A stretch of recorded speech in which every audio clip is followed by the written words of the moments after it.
Era el tipo de frío que agrietaba los motores y te congelaba la piedad en el alma. Cherie debería haber pasado por encima del hombre que sangraba bloqueando la puerta de su apartamento. En esta ciudad, ocuparse de tus propios asuntos no era solo de buena educación, era supervivencia, pero no lo hizo. Arrastró a un extraño tembloroso y moribundo hasta su cocina. Grave error, porque cuando por fin salió el sol, la víctima temblorosa había desaparecido, y el jefe del sindicato más despiadado de la ciudad tenía una nueva obsesión. El tren elevado olía a lana mojada y a arrepentimiento rancio. Cherie apoyó la frente en la rayada ventana de acrílico. Observaba cómo las luces de vapor de sodio se difuminaban a través del aguanieve. Eran las 3:14 de la madrugada. Le dolían los pies con un palpitar sordo y rítmico. Pulsaba al compás de las ruedas del tren sobre las vías oxidadas. Trabajar un turno doble en la sala de emergencias de San Judas, un viernes por la noche, era agotador. Había pasado las últimas 16 horas lidiando con apuñalamientos y sobredosis. Y también con la agresiva prepotencia de los borrachos. Solo quería una ducha caliente. Incluso una tibia sería suficiente. Eso, si la caldera de su edificio no se había rendido de nuevo a la helada de diciembre. Cherie se subió el cuello al salir de la estación. El viento del río la golpeó como un puñetazo. Le clavó agujas de hielo en las mejillas. Las calles del lado sur estaban completamente muertas. La gente sensata estaba en sus casas. Lo único que se movía eran envoltorios de papel rodando por el cemento. Y la propia Cherie, con la cabeza gacha y las llaves apretadas entre los nudillos, como un arma improvisada, giró hacia el estrecho callejón que llevaba a la entrada trasera de su edificio. La cerradura de la puerta principal llevaba una semana atascada. Y al casero no le importaba en absoluto. Fue entonces cuando vio la bota. Era de cuero caro, rosada en la punta. Sobresalía por detrás del contenedor de basura rebosante. Cherie se detuvo. Cada instinto de supervivencia que había perfeccionado durante 6 años viviendo en ese barrio le gritaba que se diera la vuelta. Que caminara hasta la cafetería abierta 24 horas a 3 manzanas de allí y esperara a que amaneciera. Uno no investiga cuerpos en callejones. Uno no juega al buen samaritano. Uno mantiene la vista al frente y la boca cerrada. Pero la bota se movió. Una exhalación grave y ronca se oyó por encima del silbido del viento. Cherie maldijo en voz baja. Soltó las llaves, apretó su bolso de lona y dio un paso cauteloso hacia adelante. «¡Oye!», gritó. Su voz apenas se oía por encima de la tormenta. «No busco problemas. ¿Estás vivo ahí abajo?». No hubo respuesta, solo otra respiración entrecortada y húmeda. Rodeó el borde del contenedor. Un hombre estaba desplomado contra la pared de ladrillo. Estaba medio sumergido en un charco de aguanieve helada. Llevaba un abrigo de lana oscura que parecía lo bastante pesado como para ahogarse en él. Su barbilla descansaba sobre su pecho. El pelo oscuro se le pegaba a la frente por el aguanieve. Cherie se agachó, manteniendo una distancia segura. «Señor». No se movió, pero la luz de la farola reflejó algo oscuro y brillante que se acumulaba bajo su costado izquierdo. No era solo agua. El olor metálico de la sangre se abría paso entre el olor a basura y a ozono. Se dijo a sí misma que se fuera. Que entrara, echara los cerrojos y llamara anónimamente a emergencias. Tardarían 45 minutos en llegar. Para entonces, el frío habría terminado lo que la bala o el cuchillo habían empezado. Él solo sería otra estadística en una ciudad construida sobre ellas. Pero era enfermera. Peor aún, era una enfermera que recordaba lo que se sentía al recibir una llamada a las 3 de la mañana. Diciéndole que alguien a quien amaba se había desangrado en el asfalto mojado porque nadie se molestó en parar. «Maldita sea», murmuró. Cherie se arrodilló, sin importarle que el aguanieve helada le empapara los vaqueros. Se acercó y presionó con fuerza 2 dedos contra el lado de su cuello. Su piel estaba como el hielo. El pulso debajo de ella estaba ahí, pero era filiforme, débil, acelerado. El shock estaba haciendo efecto, agravado por una hipotermia severa. Su cabeza se ladeó, y por un segundo vio su rostro. Una mandíbula afilada, un corte irregular y sangrante sobre la ceja.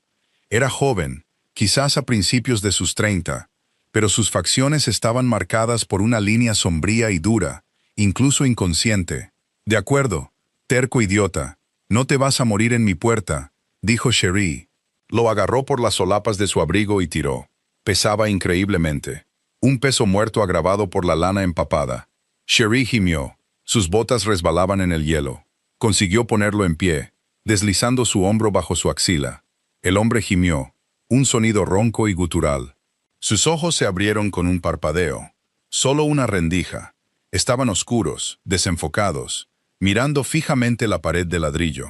«Camina», ordenó, con voz áspera. «No puedo cargarte.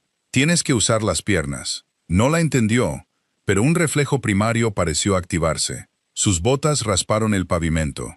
Juntos tropezaron los 3 metros restantes hasta la pesada puerta de metal de su edificio.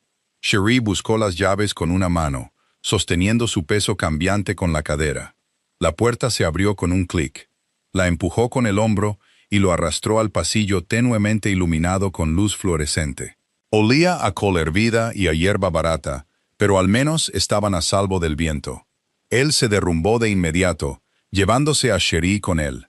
Ella se raspó las rodillas en el linóleo, pero se levantó de un salto. «No, aquí no. Arriba por las escaleras. Vamos». Tardó 10 agónicos minutos en subirlo por los 2 tramos de escaleras. Cuando abrió la puerta del apartamento 2B, Cherie estaba empapada en sudor. Sus pulmones le ardían. Lo arrastró a través del umbral, cerró la puerta de una patada y echó el cerrojo. Lo dejó caer en el descolorido linóleo de su diminuta cocina.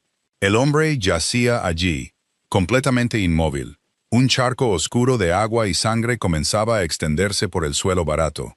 Cherie echó la cadena, se apoyó en la puerta y lo miró fijamente. El silencio del apartamento se instaló a su alrededor. Solo lo rompía el siseo furioso del radiador en la esquina. Acababa de meter a un hombre misterioso y sangrante en su casa. «Bueno», le dijo al cuarto vacío. Así es como empiezan las películas de terror. Cherie no tuvo tiempo de entrar en pánico.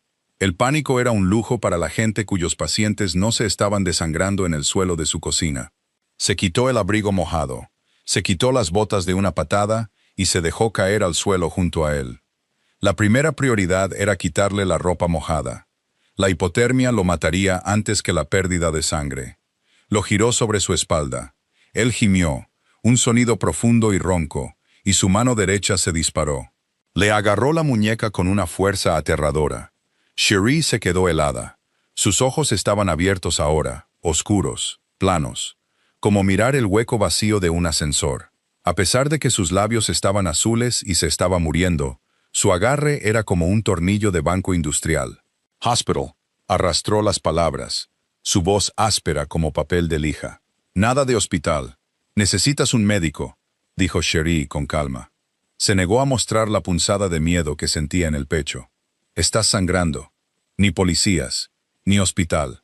Su agarre se intensificó, triturando sus huesos. ¿Entendido?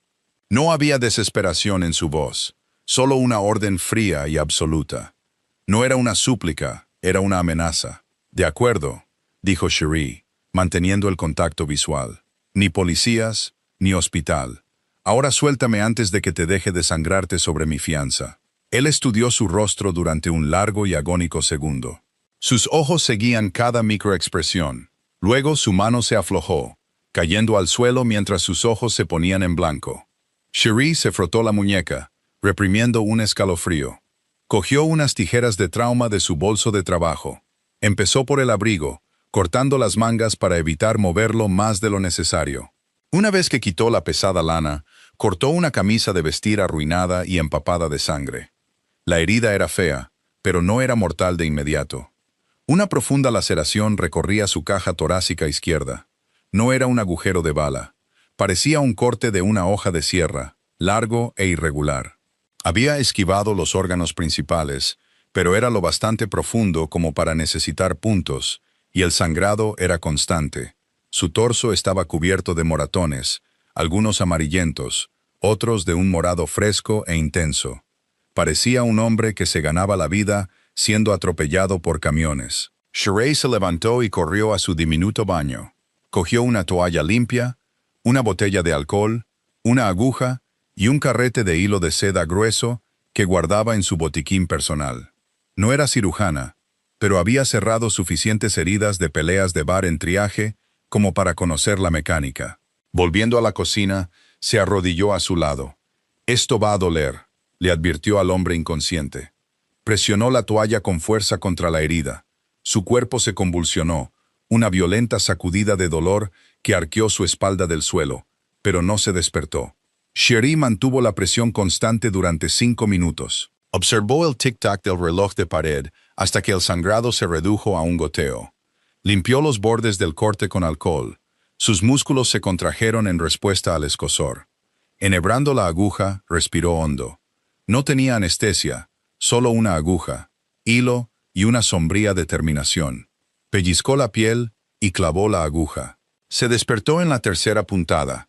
Sus ojos se abrieron de golpe y una aguda bocanada de aire silbó entre sus dientes. Su mano se disparó, cerrándose alrededor de su garganta. Cherie se detuvo. La aguja quedó suspendida en el aire. No la soltó. No luchó contra su mano. Simplemente lo miró. Sus dedos estaban lo suficientemente sueltos como para que pudiera respirar, pero la amenaza era explícita. «Estás despierto», dijo ella, con una voz sorprendentemente firme. Él la miró fijamente, con el pecho agitado. Observó la aguja estéril, la toalla ensangrentada y los sucios armarios amarillos de su cocina. Se miró las costillas. «¿Qué estás haciendo?», graznó. «Intentando que tus entrañas no se salgan», respondió Cherie. «Tienes un corte grave. Lo estoy cosiendo. Si me estrangulas, no podré terminar el trabajo y arruinarás mi suelo». Él la estudió de nuevo, con esa misma mirada calculadora y plana. Su pulgar rozó ligeramente el punto de su pulso. Estaba sintiendo su ritmo cardíaco. Buscaba pánico, buscaba una mentira. Lentamente, su mano se retiró de su garganta. Dejó caer la cabeza contra el linóleo. «¿Tienes whisky? Tengo media botella de vodka barato en el congelador», dijo ella. «Tráela». Cherie ató el punto. Se levantó y cogió la botella helada. No se molestó en buscar un vaso. Simplemente se la entregó. Él desenroscó el tapón con una mano y dio un trago largo y castigador. Ni siquiera hizo una mueca cuando el licor barato le golpeó la garganta. «Sigue», ordenó, devolviéndole la botella. Cherie se arrodilló de nuevo. Durante los siguientes 20 minutos, los únicos sonidos en el apartamento fueron el siseo del radiador, el viento de fuera y el silencioso sonido del hilo de seda atravesando la piel. Él no emitió otro sonido. No gimió, no se inmutó. Solo miraba el techo, con la mandíbula apretada. Cuando por fin terminó, ató el último nudo y limpió el exceso de yodo. Pegó un trozo de gasa estéril sobre la desordenada fila de puntos negros. «Hecho», dijo, echándose hacia atrás sobre sus talones. No le dio las gracias. Simplemente se movió, apoyándose en un codo con un gruñido de esfuerzo. Miró alrededor del diminuto apartamento. El papel pintado que se despegaba, la pila de facturas atrasadas en la encimera, el único sillón junto a la ventana. «¿Vives aquí sola?», preguntó. «No es asunto tuyo». Él la miró de nuevo. Por primera vez, Cherie lo miró de verdad. Sin la sangre y el aguanieve helada, era atractivo. Pómulos altos, una nariz afilada y patricia, y unos ojos tan oscuros que parecían negros. Pero no había calidez en su rostro. Parecía completamente vacío por dentro. Una máquina funcionando con la batería baja. «No deberías haberme traído aquí», dijo en voz baja. «La próxima vez que encuentre a un hombre muriendo en mi basura, me aseguraré de dejarlo allí», replicó Cherie, agotada e irritable. La adrenalina estaba desapareciendo, dejando un cansancio que le calaba hasta los huesos. «Te estabas congelando. La gente muere todos los días. Intervienes. Te conviertes en un objetivo». «Soy enfermera. Es un riesgo laboral». Cherie se levantó, recogiendo las toallas ensangrentadas y la ropa destrozada. Las metió en una bolsa de basura de plástico. «Puedes quedarte en el sofá. Me voy a dormir. Si me robas la televisión, te buscaré y te arrancaré esos puntos con los dientes». Él soltó una risa seca y ronca ante eso. «Tu televisión es un trasto pesado y anticuado. Está a salvo». Cherie cogió una manta de lana gastada del sillón y se la tiró. «Duerme o no, pero no hagas ruido». Entró en su dormitorio y cerró la puerta con llave. Sabía que era una cerradura endeble. Si el hombre quería entrar, podría hacerlo fácilmente, pero estaba demasiado cansada para que le importara. Cayó sobre el colchón con la ropa puesta. Esperaba pasar la noche mirando al techo, escuchando pasos. En cambio, se quedó dormida antes de que su cabeza tocara la almohada. Cherie se despertó con el duro resplandor de la luz del sol de invierno que entraba por el hueco de sus persianas. Parpadeó, desorientada, con la boca sabiendo a cobre y a café viejo. Por una fracción de segundo, pensó que los sucesos de la noche anterior habían sido un sueño febril inducido por el estrés. Luego sintió el dolor en las rodillas y recordó la sangre en el suelo de la cocina. Se sentó de golpe, con el corazón martilleándole en las costillas. Escuchó. Silencio. El radiador ya no siseaba. No se oía respiración, ni el movimiento de un cuerpo en la sala de estar. Cherie se deslizó de la cama. Cogió una pesada percha de madera de su armario como un patético garrote improvisado, y silenciosamente abrió la puerta de su dormitorio. La empujó para abrirla. El apartamento estaba vacío. La manta de lana estaba doblada en un cuadrado perfecto y pulcro en el brazo del sofá. La bolsa de basura de plástico con su ropa destrozada y ensangrentada había desaparecido. El suelo de la cocina había sido limpiado por completo. La única prueba de que un hombre casi había muerto en su apartamento era el leve olor persistente a yodo y a lana húmeda. Cherie bajó la percha, sintiendo una extraña mezcla de inmenso alivio y una rara decepción. Entró en la cocina para poner en marcha la cafetera. Cuando fue a coger su taza favorita, se detuvo. Sobre la encimera de formica, justo al lado de la pila de facturas de la luz atrasadas, había un grueso fajo de billetes de $100. Estaba sujeto con una simple tira de papel blanco. Cherie lo miró fijamente. No lo tocó. Sabía por las películas cómo era un fajo así. Eran $10,000 fácilmente, quizás más. Debajo del fajo de dinero había una pequeña tarjeta de color crema. Era una tarjeta de visita, completamente en blanco, excepto por un único número de teléfono grabado en tinta negra en el anverso. Cherie se alejó de la encimera. Su respiración se volvió superficial. Los hombres que dejaban $10,000 en la encimera de una cocina del lado sur no eran hombres normales. No eran turistas que habían sido atracados. Caminó rápidamente hacia la ventana que daba a la calle. La tormenta había amainado, dejando la ciudad sepultada bajo una gruesa capa de nieve blanca, prístina y cegadora. La calle estaba tranquila, sin limpiar, pero aparcado justo enfrente de su edificio, con el motor en marcha en el aire helado de la mañana, había un todoterreno negro con los cristales muy tintados. Mientras Cherie observaba, la ventanilla del conductor bajó un par de centímetros. Una columna de humo de cigarrillo salió al aire frío. Quienquiera que estuviera dentro estaba simplemente sentado allí, observando su edificio. Cherie cerró las persianas de un tirón. Se apoyó en la pared, con la mente a toda velocidad. Fue a la encimera de la cocina, cogió su teléfono con dedos temblorosos y abrió una aplicación de noticias locales. El titular estaba escrito en negrita y con texto urgente.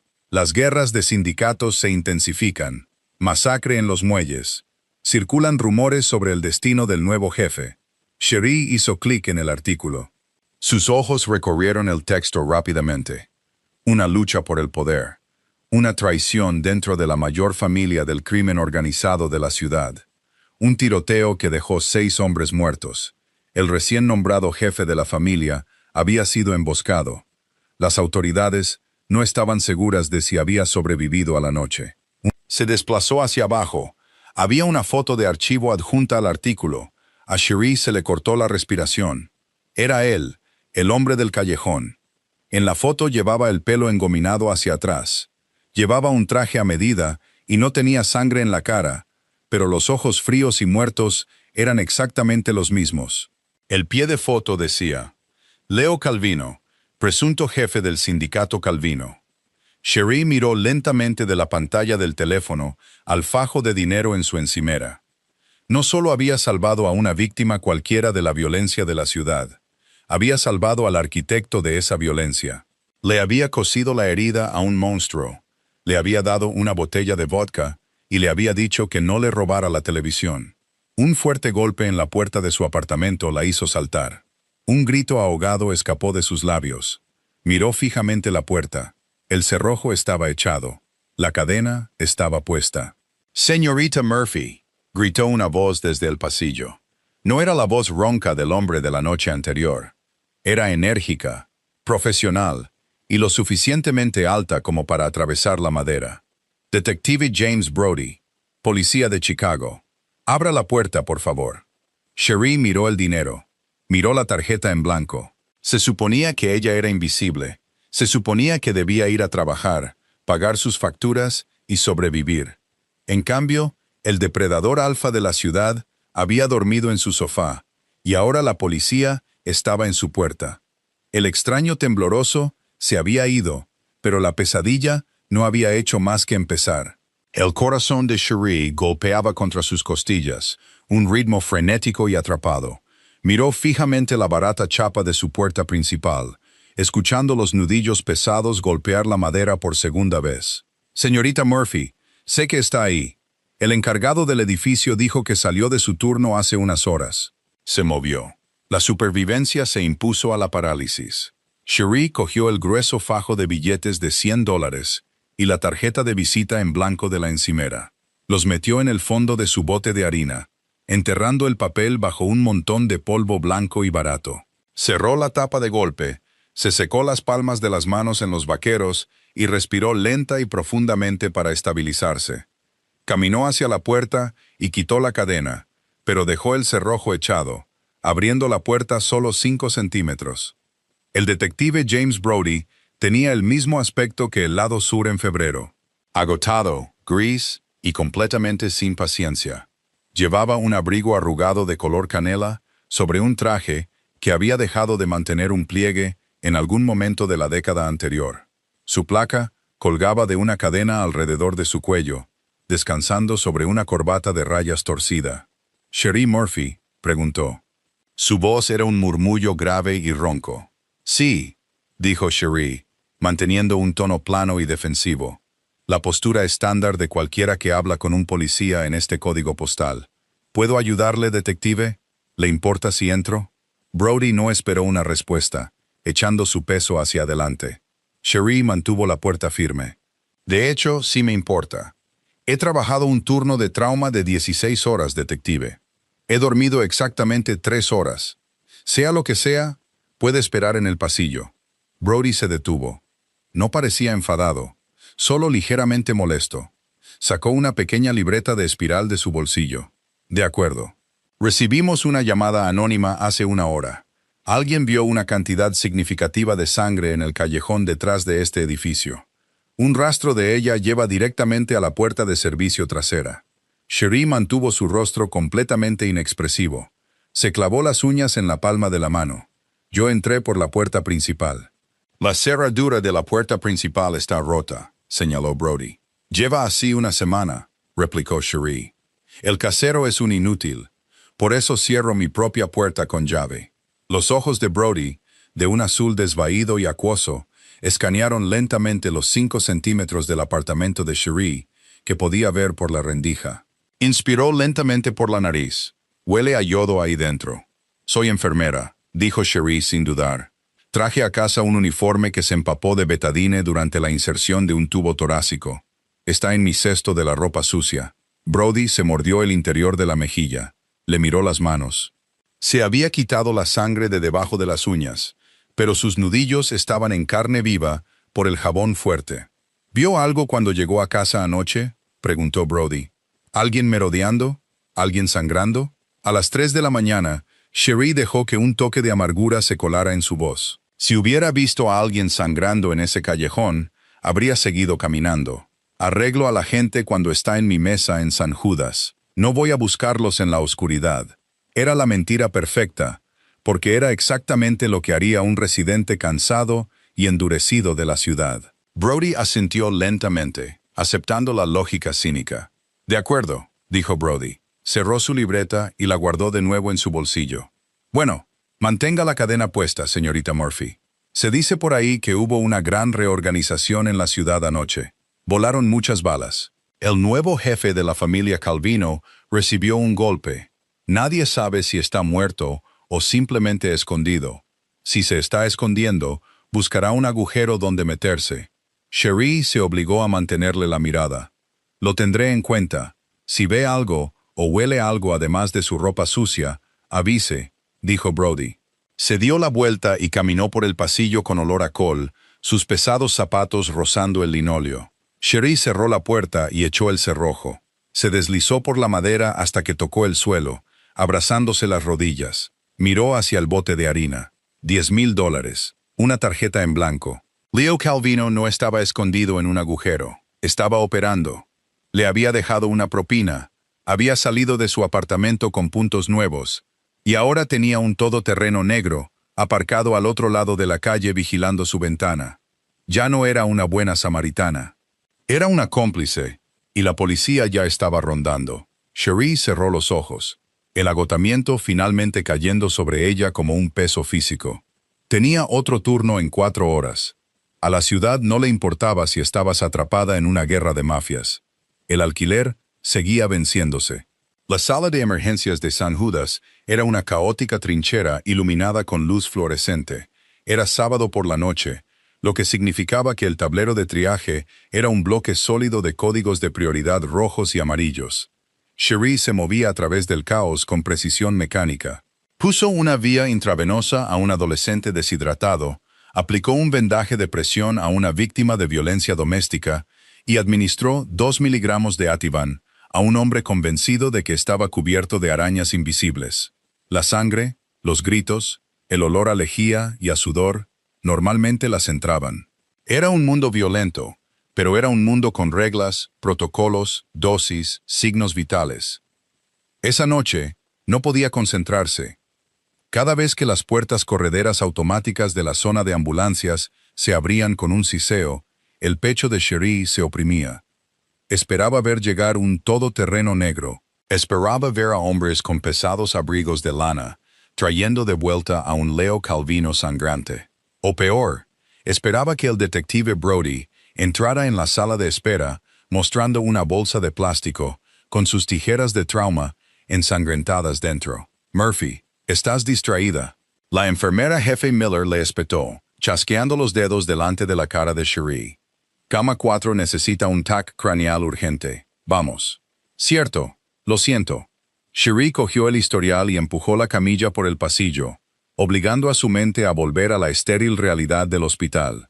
Cuando su turno terminó a las 2 de la madrugada, Cherie se sentía como una cáscara vacía. Se cambió de uniforme en el vestuario, echándose su pesado abrigo de lona sobre los hombros. Solo quería ir a casa, meterse bajo las sábanas y fingir que las últimas 24 horas no habían ocurrido. Salió por la salida de empleados al aire gélido del invierno. El aparcamiento era una extensa superficie de asfalto agrietado, mal iluminado por bombillas de sodio parpadeantes. Cherie no tenía coche. Tomaba el autobús, lo que significaba caminar 4 manzanas hasta la marquesina más cercana. Se bajó el gorro sobre las orejas y empezó a caminar, sus botas crujiendo sobre el aguanieve helada que quedaba de la tormenta de ayer. A mitad de la manzana, una sombra se despegó del lateral de una tienda porno cerrada. Cherie se quedó helada. Su mano instintivamente se metió en el bolsillo de su abrigo, agarrando el pequeño bote de spray de pimienta que siempre llevaba. El hombre se situó bajo la farola. No era Leo Calvino. Era más joven, de hombros anchos. Llevaba un traje de color carbón hecho a medida que costaba más de lo que Cherie ganaba en un año. Lo combinaba inexplicablemente con unas pesadas botas de trabajo con punta de acero. Tenía la nariz rota y mal curada, y unos ojos tranquilos e inteligentes. Sostenía un vaso de papel. El vapor salía de la tapa de plástico. «Café solo», dijo el hombre. Su voz era suave. Se oía fácilmente por encima del viento. «Sin azúcar, con un extra de expreso». Cherie no soltó el spray de pimienta. «¿Quién demonios eres?» «Me llamo Finn», dijo, dando un lento paso hacia adelante y colocando el vaso de café en la caja metálica de distribución de periódicos que había entre ellos. Retrocedió, manteniendo las manos a la vista. «El señor Calvino me pidió que me asegurara de que llegara a la parada del autobús sin incidentes. El hielo está muy peligroso esta noche». Cherie miró el vaso. No quiero su café, y no necesito una niñera. Dile a tu jefe que quiero que me deje en paz. Finn ofreció una pequeña sonrisa educada. No le llegó a los ojos. El señor Calvino tiene un gran respeto por su privacidad, señorita Murphy, pero también tiene una deuda. En su mundo, las deudas son anclas. Te mantienen estable. Le gusta mantener sus anclas seguras. Yo no pedí ninguna deuda, espetó Cherie. El miedo se convirtió en una ira caliente y aguda. Le salvé la vida porque se estaba desangrando junto a mi basura. Si quiere pagarme, que retire el todoterreno aparcado fuera de mi apartamento y finja que nunca me conoció. Finn negó lentamente con la cabeza. Los hombres del todoterreno no la están vigilando a usted, señorita Murphy. Están vigilando la calle. Hubo una lucha de poder anoche. Ciertas partes buscan una ventaja contra el señor Calvino. Usted lo sacó del frío. Eso la convierte en una ventaja. El aire frío pareció golpear a Cherie de repente, atravesándola hasta los huesos. Brody, susurró. El detective. Finn asintió. Está husmeando. Pertenece a la comisaría, pero su lealtad pertenece a la familia Lucchesi. La gente que intentó matar a Leo anoche. Si Brody la conecta con Leo, no la arrestará. La entregará a ellos. Cherie sintió una oleada de náuseas. Se agarró con fuerza al borde de su abrigo. Entonces, ¿qué se supone que debo hacer? Usted va a trabajar. Paga su alquiler. Vive su vida, dijo Finn con calma, y guarda la tarjeta que le dejó. Si Brody presiona, o si alguien que no reconoce llama a su puerta, llama al número. Y si no lo hago, entonces estará jugando con las probabilidades en un juego muy peligroso, dijo Finn. Se subió el cuello. Coja el café, Cherie. Hace frío aquí fuera. Se dio la vuelta y se alejó, desapareciendo en las sombras del callejón, tan rápido como había aparecido. Cherie se quedó sola, bajo la parpadeante luz de la farola, durante mucho tiempo. Finalmente, extendió la mano y cogió el vaso de papel. Estaba ardiendo. Envolvió sus dedos helados alrededor de él, dando un pequeño sorbo. Estaba exactamente como a ella le gustaba. Darse cuenta de que sabían cómo le gustaba el café era mucho más aterrador que los hombres del todoterreno. Cuando finalmente llegó a su edificio de apartamentos, Cherie se detuvo en la entrada. La pesada puerta principal, la que tenía la cerradura oxidada y atascada que llevaba una semana rota, estaba bien cerrada. Cherie extendió la mano y empujó el pomo. No se movió. Miró de cerca la madera. Se había instalado un cerrojo comercial nuevo y de alta resistencia en el marco de la puerta. El latón estaba completamente sin mancha, brillando débilmente bajo la tenue luz del pasillo. Pegado al cristal de la puerta había un pequeño sobre de Manila con el número de su apartamento. 2B, escrito en una tinta negra, nítida y elegante. Cherie cogió el sobre y lo abrió. Dentro había una única llave de latón recién cortada. Miró el metal brillante en su palma. Su casero no había arreglado la puerta a las 3 de la mañana de un domingo. Leo Calvino la había arreglado. Estaba dejando al resto del mundo fuera, o la estaba encerrando a ella. Cherie introdujo la llave en el nuevo cerrojo. Giró con un clic pesado y satisfactorio. Entró, escuchando el golpe sordo de la puerta al cerrarse detrás de ella, sellándola dentro de la fortaleza que un jefe de la mafia estaba construyendo a su alrededor. Durante 3 días, Cherie vivió en un estado de animación suspendida. Iba a trabajar. Tomaba el autobús. Abría el pesado y reluciente cerrojo nuevo de la puerta de su apartamento y miraba el bote de harina en su encimera. No tocó el dinero. Tocarlo lo hacía real. Tocarlo significaba aceptar que la sangre que había limpiado de su linóleo pertenecía a un hombre que comandaba sombras y compraba silencio con fajos de billetes de $100. Intentó convencerse de que Finn estaba equivocado. Los hombres del todoterreno se habían ido.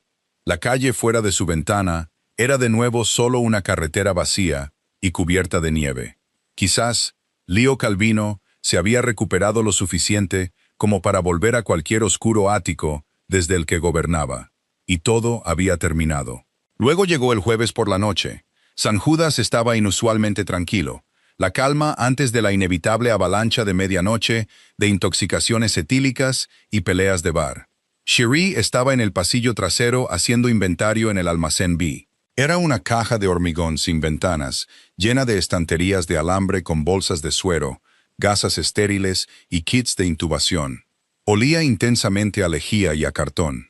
Estaba contando cajas de guantes de nitrilo cuando oyó el fuerte chirrido de suelas de goma en el linóleo detrás de ella. Cherie se giró, esperando ver a la enfermera Miller con una tabla sujetapapeles. En su lugar, un hombre bloqueaba la estrecha entrada. No llevaba uniforme. Llevaba una chaqueta de cuero barata y demasiado grande que chirriaba cuando cambiaba de peso, y una gruesa cadena de oro descansaba sobre el cuello de su camisa negra. Masticaba chicle con la mandíbula abierta y floja. ¿Tú eres Cherie?, preguntó. Su voz era nasal, pero no había nada débil en la forma en que ocupaba el espacio. Entró en el almacén y dejó que la pesada puerta cortafuegos se cerrara tras él. Se cerró con un clic metálico definitivo. El estómago de Cherie se encogió. Su pulso se disparó, martilleando un ritmo frenético en su garganta. Retrocedió, chocando con la estantería de alambre. Las bolsas de suero se movieron con un chapoteo sordo. «Los pacientes no pueden entrar aquí», dijo Cherie. Su voz vaciló, traicionando la falsa valentía que intentaba proyectar. «La sala de espera está al final del pasillo». El hombre sonrió. Fue una expresión fea que reveló un diente frontal astillado. «No soy un paciente, cariño. Me llamo Vic. Un amigo común me ha hablado de ti. El detective Brody dijo que tuviste un fin de semana ajetreado. Dijo que llegaste a casa muy tarde el viernes por la noche, justo cuando cierto individuo desapareció en tu barrio». Cherie se agarró al borde de la estantería de alambre. El metal se le clavó en las palmas. Brody. Finn tenía razón. El detective no solo estaba tanteando. Le había puesto una diana en la espalda. «No sé de qué hablas», dijo Cherie, manteniendo sus ojos fijos en los de él. «Llegué a casa, me fui a dormir y volví al trabajo. Si no sales de esta habitación ahora mismo, pulsaré el botón de pánico de mi busca». No tenía un botón de pánico. San Judas tenía una financiación crónicamente insuficiente, pero Vic no lo sabía. Dio otro paso adelante, acortando la distancia entre ellos. El olor a humo de cigarrillo rancio y a colonia barata y penetrante emanaba de él. «La cosa es así, Cherie», dijo Vic, abandonando su tono falsamente amistoso. «Mis jefes echan en falta a un tipo que recibió un corte muy feo en las costillas. Se estaba desangrando como un cerdo en el callejón detrás de tu edificio, y luego, ¡puf!, desaparece. Y tú, una enfermera que sabe cómo coser un agujero, resulta que vives justo ahí. Ahora, quizás solo eres una buena ciudadana que curó a un perro callejero. O quizás sabes a dónde fue ese perro a lamerse las heridas». Extendió la mano. Su mano gruesa y callosa se cerró alrededor de su brazo. Su agarre fue repentino y vicioso. Sus dedos se clavaron dolorosamente en su bíceps. Cherie jadeó, intentando apartarse, pero él la empujó contra la estantería de metal. Una caja de jeringuillas cayó al suelo, esparciendo plástico por el hormigón. «No sé nada», dijo Cherie ahogadamente, el pánico finalmente superando su control. «Escúchame, estúpida», siseó Vic, inclinándose tan cerca que podía sentir su aliento caliente y agrio en la cara. «Leo Calvino es un hombre muerto andante.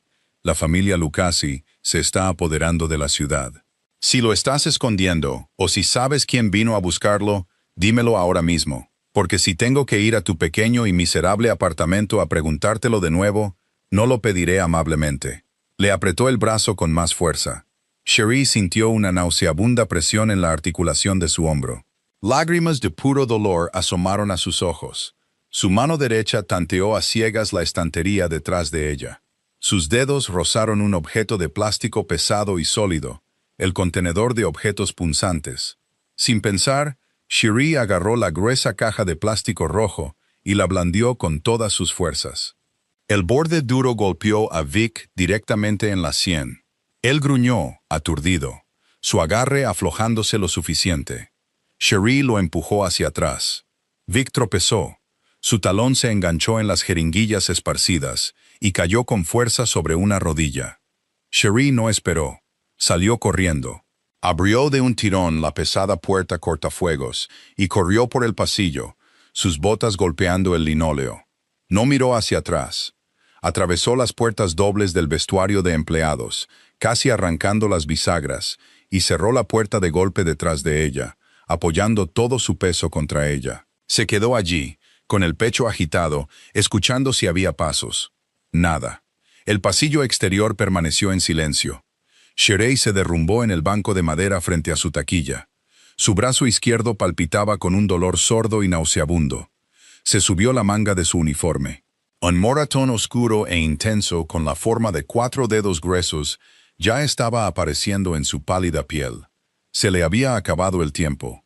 Se le habían acabado las opciones. Ya no era solo una ventaja. Era una presa. Con mano temblorosa, Sheree buscó en su bolso. Sacó su teléfono y quitó la parte trasera de la funda. La tarjeta de visita de color crema y sin nada escrito cayó en su regazo. Miró los 10 dígitos grabados en tinta negra. Había pasado los últimos 3 días odiando ese trozo de papel. Ahora, era el único salvavidas que le quedaba. Desbloqueó su teléfono y marcó el número. La línea sonó exactamente una vez. Diga.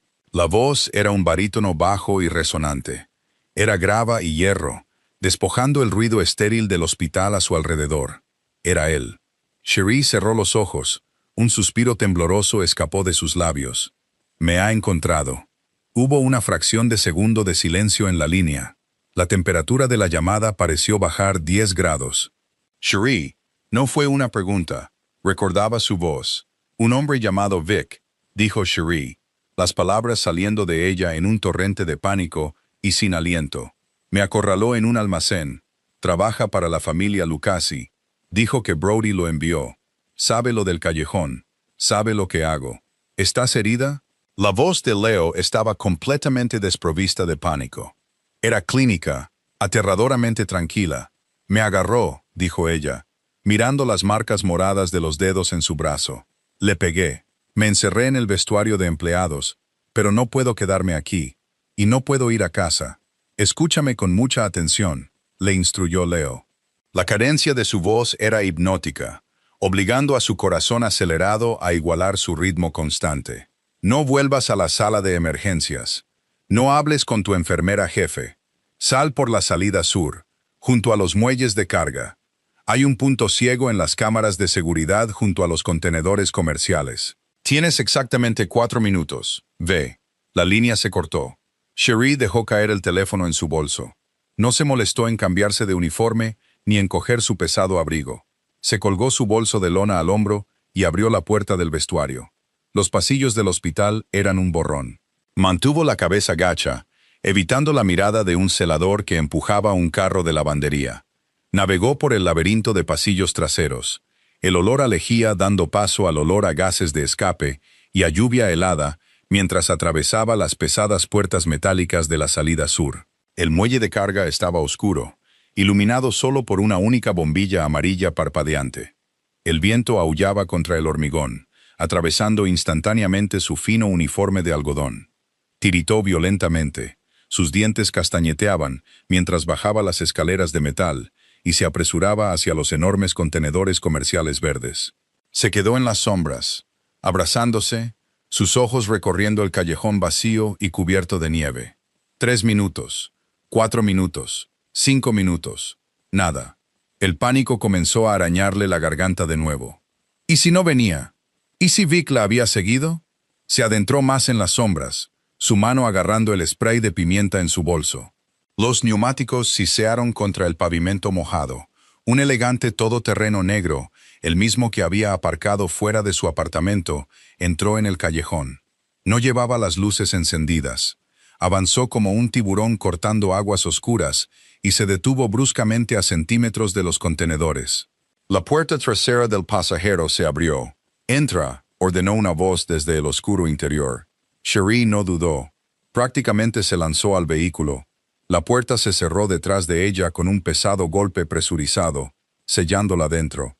El contraste fue discordante. El interior del todoterreno era increíblemente cálido, olía a cuero de calidad y al leve y limpio aroma de la bergamota. Las ventanillas estaban tan tintadas que el mundo exterior se reducía a un borrón turbio y cambiante. Sheree se sentó en el borde del asiento, con el pecho agitado, las manos agarrando sus rodillas.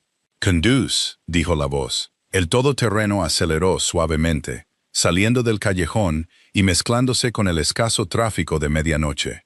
Cherie finalmente giró la cabeza. Leo Calvino estaba sentado en el asiento de al lado. Se veía muy diferente del cadáver sangrante y medio muerto que había arrastrado a su cocina. Llevaba un traje oscuro a medida que ocultaba los vendajes que sabía que llevaba alrededor de las costillas. Su pelo oscuro estaba meticulosamente peinado, su mandíbula bien afeitada. El corte irregular sobre su ceja estaba cubierto por una tira estéril y limpia. No parecía un hombre que casi había muerto hacía 3 días. Parecía poder absoluto y sin disculpas. Pero sus ojos eran exactamente los mismos, oscuros, planos e intensamente calculadores. La estaba mirando, su mirada descendiendo brevemente a sus brazos desnudos y temblorosos, y luego deteniéndose en el moratón oscuro e hinchado que Vic le había dejado en el bíceps. Un músculo en la mandíbula de Leo se contrajo. Fue la única grieta en su fachada, por lo demás impenetrable. «Te lo dije», dijo Cherie, su voz temblando con una mezcla de adrenalina sobrante y una repentina e abrumadora ira. «Le dije a Finn que no quería involucrarme. Te dije que me dejaras en paz. Lo hiciste», asintió Leo suavemente. Extendió la mano y pulsó un botón en la consola de la puerta. El calor en la parte trasera del todoterreno aumentó, bañando la piel helada de Cherie. Pero Brody forzó la situación. «Vendió tu nombre a los Lucasi para saldar sus propias deudas de juego. ¿Y ahora qué pasa?», exigió Cherie, girándose completamente hacia él. «¿Recibo una disculpa? ¿Recibo un billete de avión para salir de la ciudad? Dejaste $10,000 en mi bote de harina, Leo. No quiero tu dinero. Quiero que me devuelvas mi vida». Leo observó su arrebato sin inmutarse. Dejó que su ira lo bañara completamente impasible. «Tu vida, tal como la conocías, terminó en el momento en que decidiste jugar a ser doctora en ese callejón, Cherie». Se inclinó ligeramente hacia adelante. La proximidad hizo que Cherie fuera hiperconsciente de su tamaño, de la tensión contenida que irradiaba su cuerpo. Que Vic sepa tu nombre significa que toda la familia Lucasi sabe tu nombre. No puedes volver a tu apartamento. No puedes volver a San Judas. No tienes derecho a dictar mi vida, espetó ella. «Soy la única razón por la que todavía tienes una», replicó él, su voz bajando a un murmullo peligroso y silencioso. «Vic no estaba allí para hacerte preguntas. Estaba allí para romperte los dedos hasta que revelaras mi ubicación. Y luego te iba a meter una bala en la cabeza y dejarte en ese almacén». Cherie lo miró fijamente. La lucha se desvaneció, reemplazada por un pavor frío y hueco. Sabía que estaba diciendo la verdad. Había visto la mirada en los ojos de Vic. «¿A dónde vamos?», preguntó en voz baja, su voz finalmente quebrándose. Leo se estiró a través del ancho asiento de cuero. Por un momento, Cherie pensó que iba a tocarla, pero simplemente cogió una pesada manta de cachemira doblada en la consola central y la dejó caer sobre sus hombros temblorosos. «Vamos a casa», dijo Leo, volviendo su mirada a la ventanilla tintada, observando las luces de neón de la ciudad pasar borrosas. «Y hasta que reduzca a cenizas a la familia Lucasi, me perteneces». El ascensor privado subió en absoluto silencio, sin engranajes que rechinaran, sin cables que se balancearan, solo una pantalla digital que marcaba los pisos hasta que se detuvo en el 42. Las puertas cromadas se abrieron, revelando un espacio que a Cherie le dolió en el pecho por su pura y cavernosa vacuidad. El ático era una fortaleza de cristal, acero y pizarra oscura. Ventanales del suelo al techo ofrecían una vista panorámica del horizonte de Chicago. Las luces de la ciudad brillaban como cristal machacado contra la extensión negra del lago Michigan. Era impresionante. También era aterrador. No podías esconderte en una habitación hecha de cristal. Leo salió primero del ascensor, con movimientos rígidos. La adrenalina de la extracción estaba desapareciendo. «Finn traerá tus cosas mañana», dijo Leo, caminando hacia una enorme isla de cocina de color negro mate.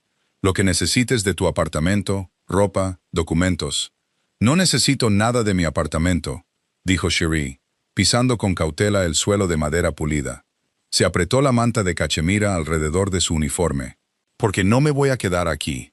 Leo se detuvo, Apoyó una mano en el borde de la encimera de granito, sus hombros se tensaron, un respingo microscópico, y cerró los ojos por una fracción de segundo. Te quedas. Ya lo hablamos en el coche. Tú lo decretaste en el coche, corrigió Cherie. Su voz resonó ligeramente en la enorme habitación. Caminó hacia él, el miedo retrocediendo, reemplazado por el familiar pragmatismo frío que usaba para navegar turnos de trauma de 12 horas. Yo no estuve de acuerdo. No soy una propiedad que puedas guardar en una bóveda de un rascacielos hasta que las calles estén limpias. Leo se giró para mirarla.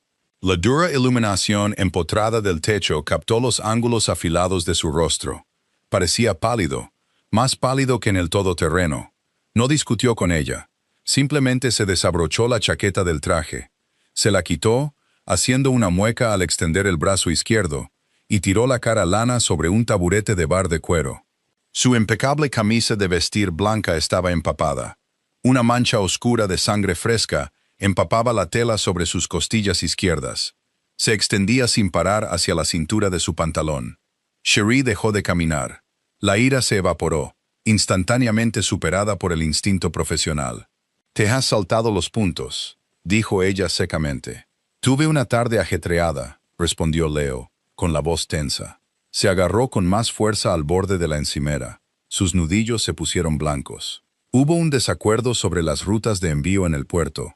Requería una presencia física. «Eres un idiota». Cherie dejó su bolso de lona en el suelo. «¿Dónde está tu botiquín? Dime que es mejor que el alcohol y el hilo de coser que me obligaste a usar hace 3 días. Baño principal, al final del pasillo, segunda puerta a la derecha». Cherie no dudó. Pasó a su lado, navegando por el pasillo austero y sombrío. El baño era del tamaño de todo su apartamento, revestido de mármol gris del suelo al techo. Encontró el botiquín debajo del lavabo flotante. No era una caja de farmacia estándar. Era una bolsa de trauma completamente equipada. Alguien en el negocio de Leo planeaba para las balas, no para los cortes de papel. Cogió la bolsa, 2 toallas limpias, y volvió a la cocina. Leo estaba sentado en uno de los taburetes ahora, con la cabeza echada hacia atrás, respirando por la nariz en conteos lentos y medidos. Había logrado desabrocharse la camisa arruinada, dejándola abierta. «Quítatela», ordenó Cherie, sacando un par de guantes de nitrilo negros de la bolsa de trauma y poniéndoselos de un tirón. Leo abrió los ojos, estudiando su rostro. Ya no veía pánico. Vio el enfoque frío y distante de una mujer en su elemento. Se quitó la camisa y la dejó caer al suelo. Los vendajes improvisados que Cherie le había aplicado días atrás estaban empapados, la cinta adhesiva despegándose de su piel. Con cuidado, retiró las gasas. 3 de los gruesos puntos de seda se habían roto por completo. La herida estaba en carne viva, irritada y supurando constantemente. «No fuiste a un médico», afirmó, buscando el betadine en la bolsa. «No podía arriesgarme a dejar un rastro de papel. No con los Lucasi pagando a la mitad de la comisaría. Así que te pusiste cinta adhesiva y te fuiste a un tiroteo». Cherie empapó una gasa estéril con el líquido antiséptico marrón. «Prepárate, esto va a picar». Presionó la gasa en el corte abierto. La respiración de Leo silbó entre sus dientes. Su mandíbula se apretó tanto que los músculos se marcaron bajo su piel. Pero no se apartó. Permaneció perfectamente quieto, entregándose por completo a sus manos. Era una dinámica extraña. Él era el hombre más peligroso de la ciudad, capaz de ordenar ejecuciones con una sola llamada telefónica. Sin embargo, sentado en un taburete en su cocina, estaba completamente a su merced. «Brody les dio mi nombre», dijo Cherie en voz baja, trabajando con una eficiencia rápida y practicada. Cargó una aguja quirúrgica curva con hilo de nylon de grado médico adecuado. «¿Qué le pasa a él?» «Brody es un síntoma», dijo Leo, su voz un murmullo bajo y ronco. Observó cómo se movían sus manos, sus ojos oscuros siguiendo cada puntada. «Es un jugador degenerado que debía a la familia Lucasi $200,000. Le ofrecieron saldar su deuda si encontraba al hombre que sangraba en el callejón. Así que buscó. No has respondido a mi pregunta». Cherie ató el primer nudo y lo apretó. «Brody ya no será un problema para ti». Leo lo dijo con una afirmación aterradoramente neutral. Finn está finalizando los trámites para que las deudas de Brody se transfieran a mi libro de cuentas.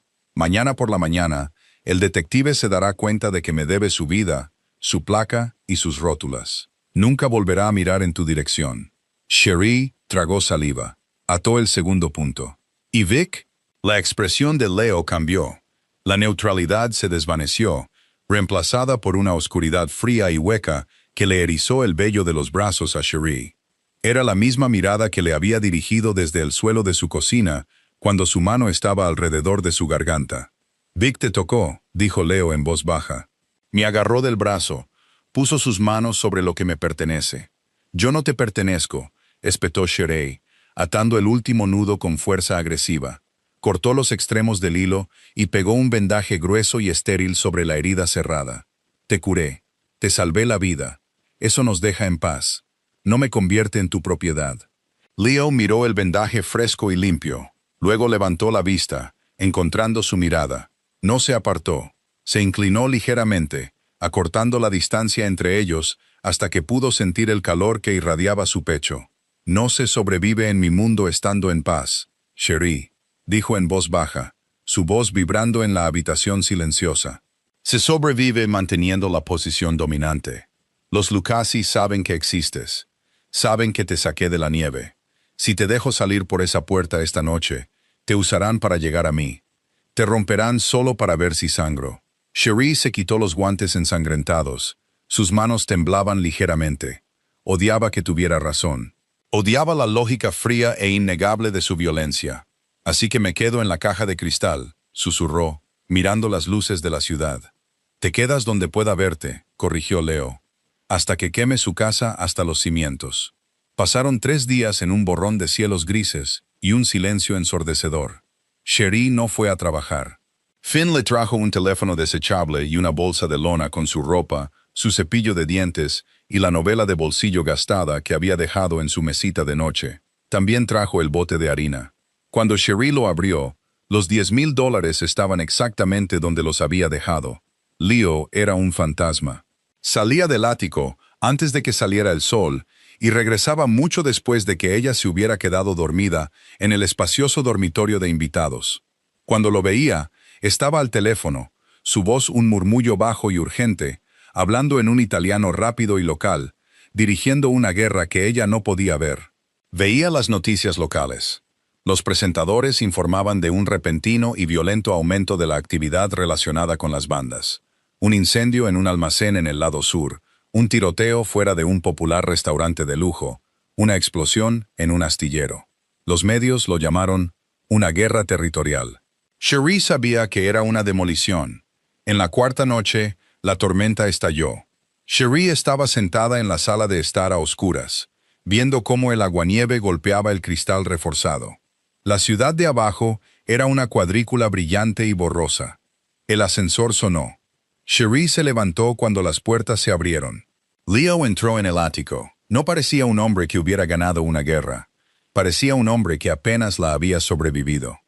Su abrigo oscuro estaba empapado por la lluvia helada.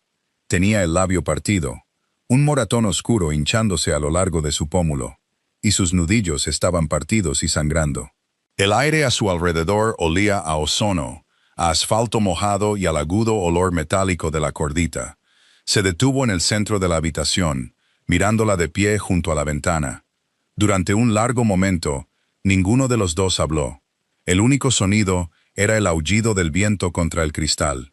«Se acabó», dijo Leo. Su voz era ronca, agotada.